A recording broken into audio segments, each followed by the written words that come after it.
Louisville is one step closer to sending millions of dollars to first responders, violence prevention programs, and city maintenance. A budget committee approved the mayor's proposal, making just a few changes.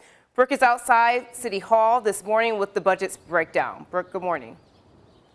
Good morning, Kristen. And right now there is a heavy focus on reimagining what public safety would look like. And with that, in this new budget comes new salary boost for a lot of people within that public safety sector on the front line. Reserved for public safety employees in order to, improve retention and hiring. Metro Council is setting aside more than $9 million, in fact, to boost those salaries for LMPD, corrections, EMS, and fire, pending ongoing contract negotiations. The amended budget adds new funds toward a police community relations project, plus close to $3 million for a new deflection program, which would send mental health professionals and others to certain emergency runs. It would transfer money from LMPD to the emergency services, which operates the 911 system. We are doing everything that we know to address violent crime in this community.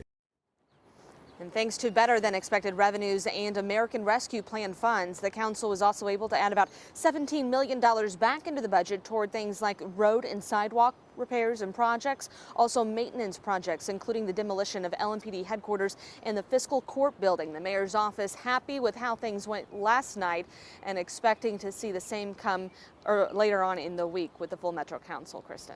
And Brooke, this new budget proposal is also giving libraries a pretty big boost. Which locations are we talking about?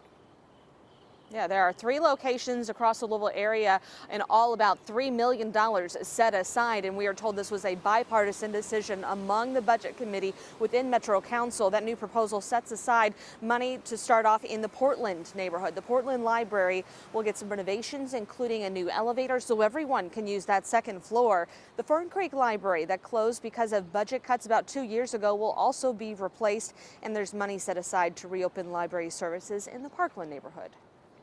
Where are libraries being utilized, and where is there a desire for libraries, and yet there is no library space to be had in those areas. And so this budget makes an effort at least at addressing that piece of the master plan.